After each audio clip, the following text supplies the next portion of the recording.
Aries, this is a time of major change. I'm sure you're aware that a epoch has ended and a new one's begun, and we must adapt.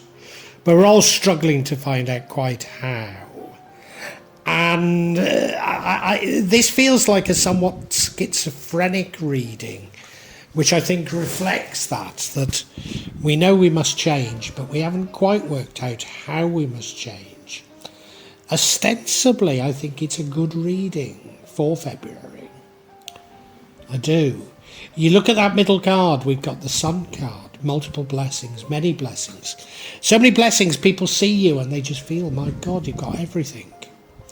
You look at the past, the Star card, a card of change. I said you've got to embrace change. Rebirth, a card of hope. So everything that you ought to be doing. And again, what you're doing right now is the Temperance card. Seeing every side of the argument, taking the middle ground. Maybe being temperate in your lifestyle as well. In the future, you emerge as the Knight of Wands. I mean, he is brave. He is brave. He is bold. But he does tend to rush into things. I don't know if that's a warning or not. The energy that leads to the outcome, however, is the energy of fear of the unknown.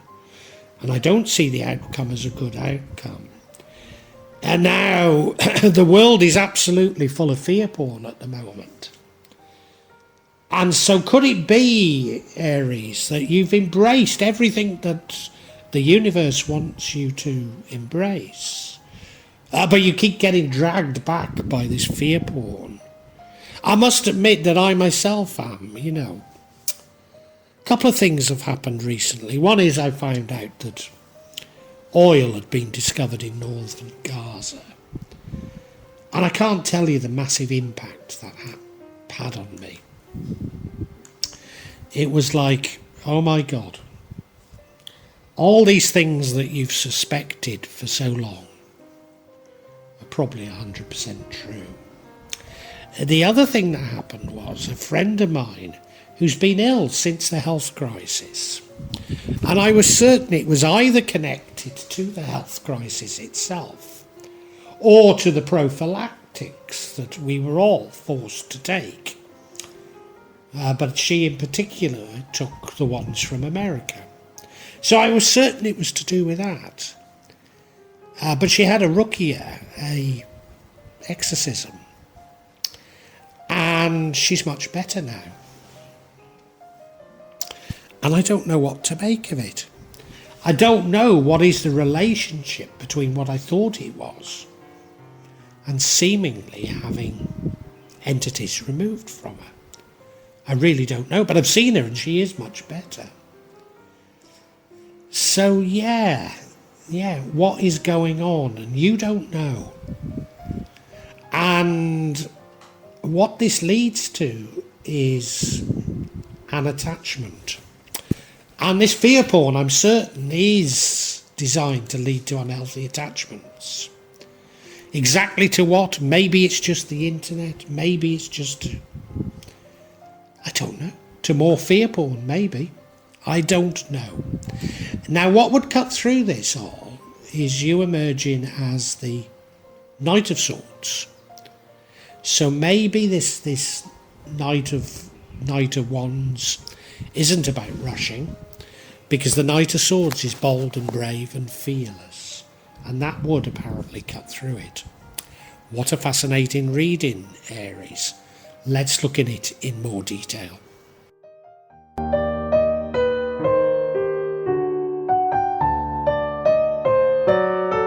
I say, whilst there's much in this spread to be concerned about, there's also a great deal of hope.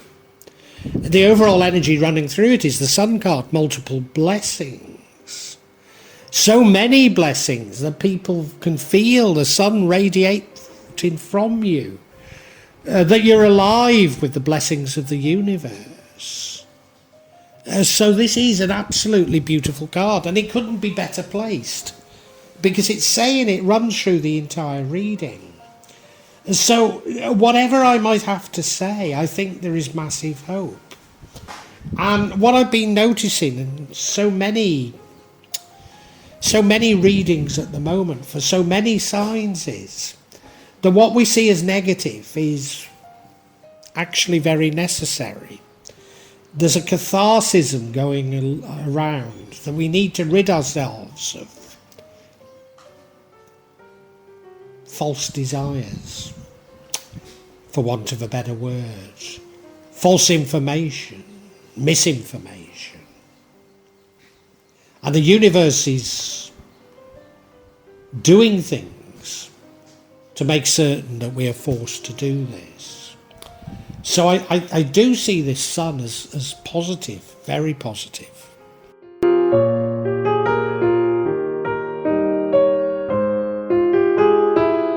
And not only is the sun card a wonderful energy, and it's an energy that runs through it, but in the past we have the star card, which is also a beautiful energy. To have the sun and the star in the same spread is just incredible. This was indicating that certainly in the past was a time of rebirth and great hope. As I say, an era, a paradigm has ended and a new one has begun. And I think you've approached this new paradigm with a massive hope, really understanding, comprehending that it's a time of massive change and that you must change also. So it's a beautiful card. You have undergone the rebirth that is so necessary. So, at the moment it's all looking fantastic, and I don't think we should forget this, that ostensibly things are looking brilliant for you.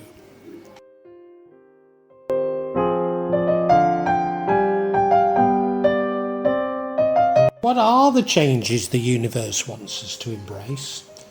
Well, it is a more temperate lifestyle. Certainly ridding ourselves of our addictions, ridding ourselves of our fears, trying to see the other side, trying to take the middle ground in all things, being conciliatory, compassionate. And you appear to be embracing this. So again, a fabulous card. You seem to be doing exactly what the universe has been telling me we all need to do.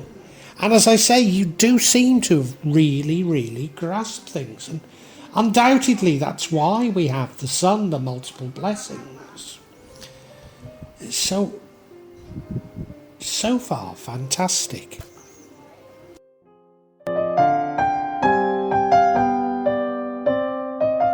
In the future, we have the energy of the Knight of Wands. Now, he is prone to rush into things. He is prone to get things wrong, as indeed is the Knight of Swords. The wrong end of the Knight of Swords is more the wrong end of the stick, picking up on the wrong thing, whereas the Knight of Wands just rushes into situations he maybe shouldn't. Maybe a champion of lost causes. But I'm not certain that that's what I should be reading into this. Both knights are very brave. Both knights are very fast, but very brave and very fearless. Ferocious knights. And I think that's what we should take out of it. And so therefore, again, I do think it's positive. I mean, as I say, there is that negative I've got to keep my mind on. But overall, I think it's positive.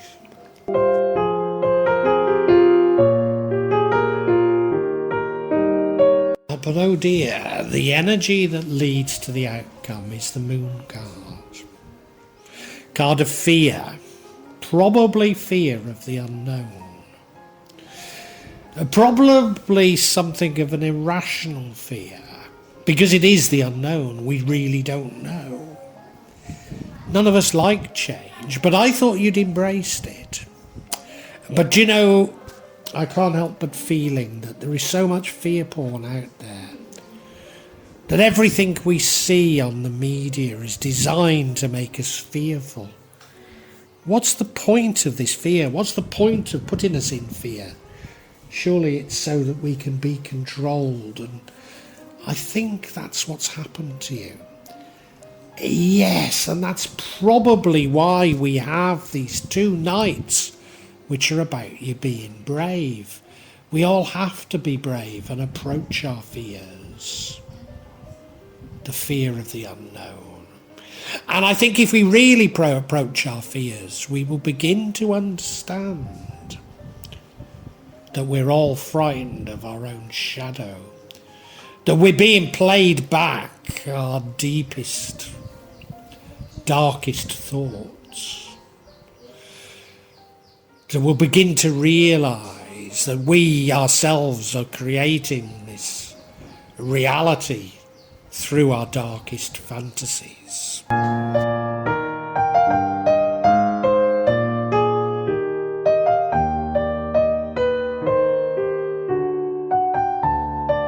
Because what changes the outcome? We have this Knight of Swords. Now, I've spoken about him, haven't I? I've talked about the Knight of Wands and said he's brave, he's fearless. Well, the Knight of Swords is even more so. The Knight of Swords is the most ferocious knight in the deck. So this is the opposite of fear.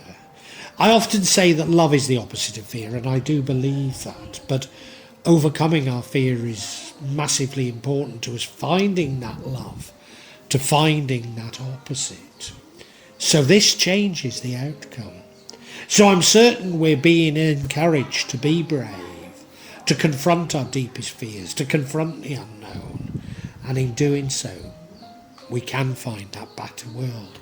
That hope that we had before, the hope of the star. And we can feel the sun beating down on our backs.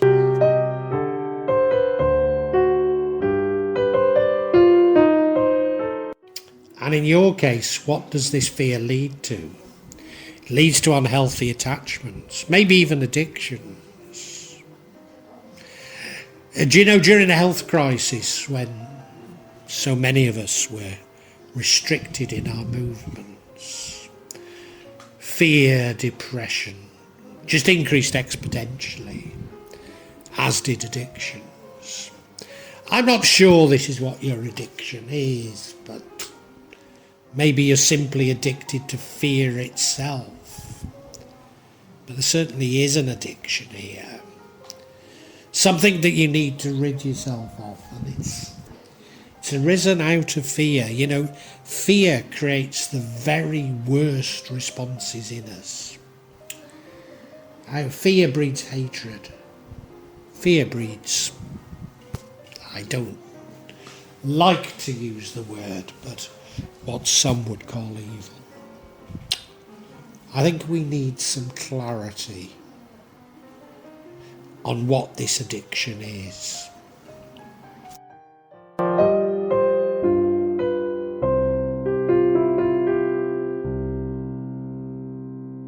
And yeah, I'm seeking, what is this devil card about? What is this energy? What is this addiction?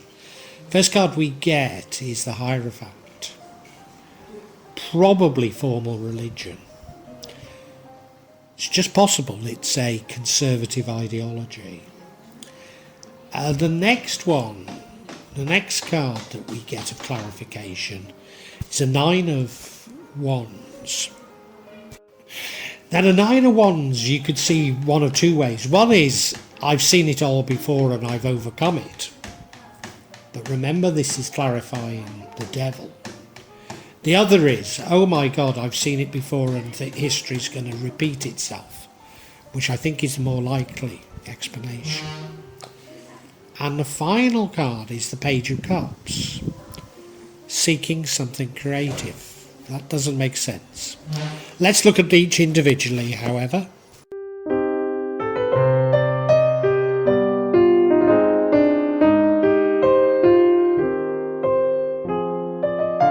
Now, this first card of clarity, the Hierophant, suggests to me a formal religion.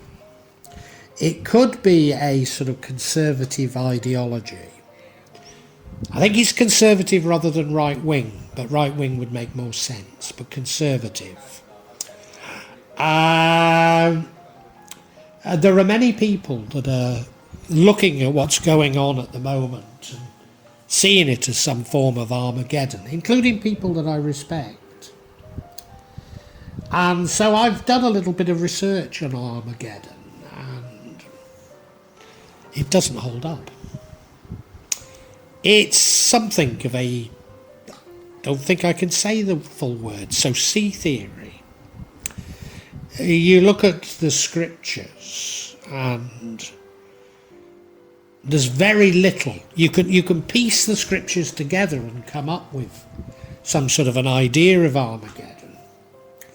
Or the Bible, at least. You can piece it together and come up with some sort of a view of Armageddon. There is the end of days, the day of judgment in Al-Quran, but there's no concept of Armageddon. It all comes from hadiths. So all are somewhat ancient flights of fancy. Humans taking little bits out of the scriptures and turning them into whole novels, as it were. And it all seems to be based on selling an idea. Well, you have to believe in devils and evil and all these things for it to work. But it seems to be a form of control. I'm sure it's all some form of sea theory, as I say, and I'm very dubious of it.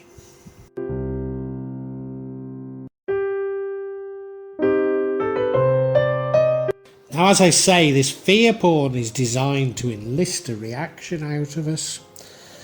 If we create our reality, and I firmly believe that we do, from our consciousness, then if we look at the past and say, oh, I've seen something like this before, we can either say, oh yeah, and we got round it, it wasn't so bad, or we can let our past create our future for us. And I think that's what you're doing. You're addicted to this fear porn. You're addicted to this fear. And as a result, it's consuming you. And it's a self-fulfilling prophecy.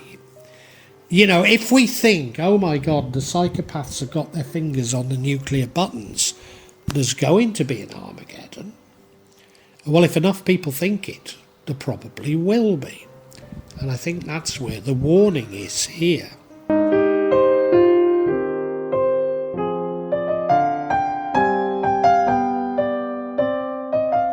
Remember, we're looking at unhealthy attachments, and a healthy attachment that comes out of fear, and we've now got creative ideas. Have you realised what I have? Well, you're somewhat addicted to sea theories, probably from this religious perspective of Armageddon. And you're frightening yourself to death over it. Now, let me nail my colours to the mast. People wouldn't believe in any sea theories unless there was a grain of truth in them. So I see a lot in many sea theories that there is some truth in. But when you look at them, they just take things way too far. And that's what you're doing. Because you'd got everything so right. You understood everything, Aries. You understood how to be. But now you're consumed in fear, consumed in, oh my God, what are they doing? What do we... Give it up, Aries. Give it up, because you're creating the very conditions that will lead to your worst fears. And that's exactly what fear does. Remember, I said you were frightened of your very own shadow, and that is what this addiction, if you like, is. We can summarise for you, Aries.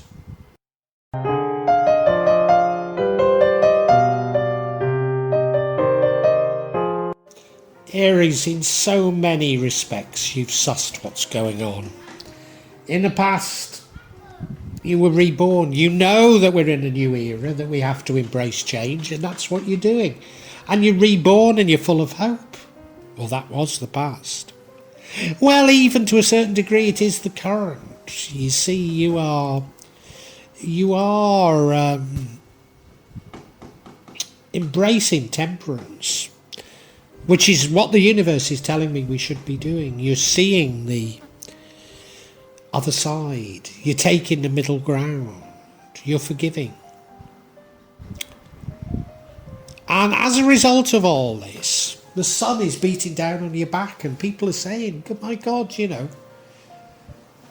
Aries has got it together. He's so blessed.